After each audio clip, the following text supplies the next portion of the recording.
আমাদের একটা কমন সমস্যা হচ্ছে আমরা আমাদের ডিভাইসের যে সমস্ত ডকুমেন্টগুলো আছে এই ডকুমেন্টগুলো সংরক্ষিত রাখতে পারি না। অর্থাৎ বিভিন্ন কারণে ডকুমেন্টগুলো ডিলিট হয়ে যায় বা ফ্যাক্টরি রিসেট হয়ে গেলে সেগুলো হারিয়ে যায় বা বিভিন্ন কারণে ফোন থেকে সেগুলো হারিয়ে যায়। তো আজকের ভিডিওতে আমি আপনাদেরকে এমন একটি প্রসেস দেখাবো যে প্রসেসটার মাধ্যমে আপনি খুব সহজেই এই ডকুমেন্টগুলো এমনভাবে সংরক্ষিত রাখতে পারবেন যেখানে আপনার ফোন হারিয়ে গেলে অথবা আপনার ফোন রিসেট হয়ে গেলে অথবা যে কোনো কারণে কিন্তু আপনি ওই ডকুমেন্টগুলো আবারও ফেরত নিয়ে আসতে পারবেন। অর্থাৎ আপনার প্রয়োজনীয় ডকুমেন্ট বা ছবি বা ভিডিও এমনভাবে সংরক্ষণ বা এমনভাবে ব্যাকআপ করবেন যেগুলো আপনার ফোন যদি হারিয়ে যায় তাহলেও কিন্তু আপনি সেগুলো আবার পুনরায় ফেরত নিয়ে আসতে পারবেন। এটি করার জন্য আমাদের ফুল ভিডিওটি দেখতে হবে। এর জন্য আমরা প্লে স্টোরে চলে যাব। প্লে স্টোরে গিয়ে আমাদের একটি অ্যাপস ডাউনলোড করতে হবে। আমরা এখান থেকে সার্চ বারে চলে যাব। এখান থেকে গুগল ফটো লিখে সার্চ করব। গুগল ফটো লিখে সার্চ করলে আমাদের সামনে এই অ্যাপসটি চলে আসবে। আমরা এই অ্যাপসটি ইনস্টল করে নেব। ইনস্টল করা রয়েছে, আমি জাস্ট এখান থেকে ওপেন করে নিচ্ছি। ওপেন করে নেওয়ার পর আমাদের সামনে এই সমস্ত ফাইলগুলো দেখাবে। অর্থাৎ আমার গ্যালারিতে যতগুলো ফটোস বা ভিডিওস বা যে সমস্ত ডকুমেন্ট আছে সমস্ত কিছু কিন্তু আমরা এখান থেকে দেখতে পাবো। তবে শুধু এগুলো দেখলেই হবে না, আমাদেরকে প্রপারলি ব্যাকআপ করে রাখতে হবে যেন আমরা পরবর্তী কাজের জন্য এইখান থেকে আবার ব্যাক নিয়ে আসতে পারি। তো এর জন্য কি করবেন, আপনারা উপর থেকে দেখতে পাচ্ছেন একটি জিমেল রয়েছে, এই জিমেলটি সিলেক্ট করতে হবে।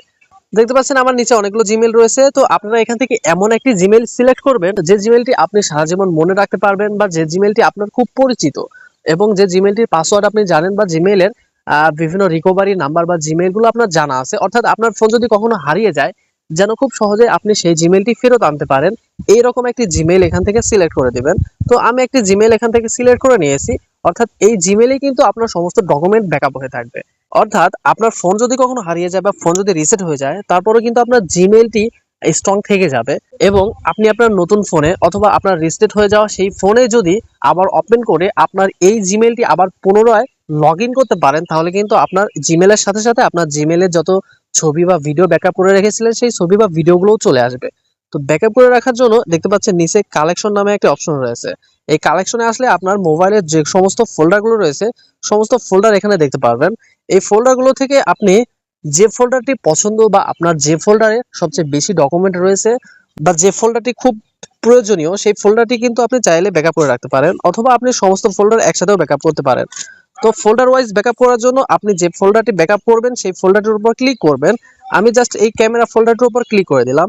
এখান থেকে আমার অনেকগুলো ছবি রয়েছে। এখন যদি আমি এটি ব্যাকআপ করতে চাই উপরে দেখতে পাচ্ছেন ব্যাকআপ অপশন রয়েছে এবং এখান থেকে এটি যদি আমি অন করে দিই তাহলে আমাদেরকে সেটিংস অপশনে নিয়ে যাবে। এখান থেকে ব্যাকআপ ইজ অফ এই অপশনটিতে ক্লিক করতে হবে এবং আমাদের সেই জিমেলটি আবার সিলেক্ট করতে হবে যে জিমেলে আমরা ব্যাকআপ করতে চাচ্ছি। তো আমি জিমেলটি সিলেক্ট করে নিলাম। এরপর এখান থেকে দেখতে পাচ্ছেন আমার ব্যাকআপটি চালু হয়ে গেছে।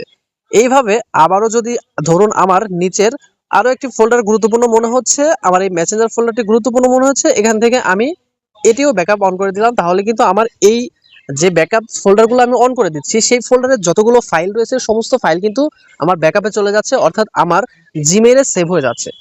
আমার জিমেইলের সাথে সাথে আমি সবকিছু কিন্তু আবার পরবর্তীতে নিয়ে আসতে পারবো। তো এভাবে কিন্তু আপনারা চাইলে খুব সহজেই আপনার প্রয়োজনীয় ডকুমেন্ট বা প্রয়োজনীয় যে কোনো ফাইল আপনারা জিমেইলে ব্যাকআপ করে রাখতে পারবেন।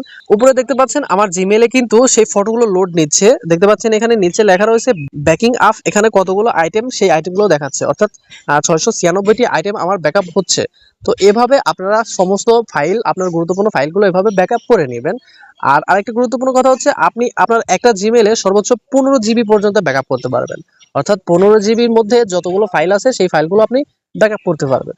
15 জিবি শেষ হয়ে গেলে আপনি আর ওই জিমেইলে আর ব্যাকআপ করতে পারবেন না। তবে চিন্তার কোনো কারণ নেই, আপনারা সেই জিমেইলটি পরিবর্তন করে অর্থাৎ এখান থেকে জিমেইল সুইচ করে আরেকটি জিমেইল সিলেক্ট করলে কিন্তু আবার সেই জিমেইলে আরো 15 জিবি ব্যাকআপ করতে পারবেন। অর্থাৎ প্রত্যেকটা জিমেইলে আপনি 15 জিবি করে ব্যাকআপ করতে পারবেন। সেক্ষেত্রে আপনার যদি 2-4টা জিমেইল করতে হয় তাহলে সেগুলো করে নেবেন। তো আজকের ভিডিওটি ছিল এই পর্যন্তই। এখান থেকে আপনি যদি আপনার এই জিমেইলে ব্যাকআপ করার পর আপনার ফোন যদি রিস্টার্ট হয়ে যায় বা ফোনের যে কোনো ফাইল যদি ডিলিট হয়ে যায় বা ফোন যদি কখনো হারিয়ে যায় তাহলে আপনি জাস্ট আপনার জিমেইল লগ ইন করার মাধ্যমে কিন্তু আপনার হারিয়ে যাওয়া সমস্ত ফাইল অর্থাৎ আপনি যে ফাইলগুলো আগে ব্যাকআপ করে রেখেছিলেন আপনার জিমেইলে সেই জিমেইল সহ কিন্তু আপনার সেই জিমেইলের সমস্ত ফাইল বা ভিডিও বা ফটোস কিন্তু নিয়ে আসতে পারবেন। এতক্ষণ সঙ্গে থাকার জন্য অসংখ্য ধন্যবাদ। দেখা হচ্ছে পরবর্তী কোনো ভিডিওতে। আল্লাহ হাফেজ।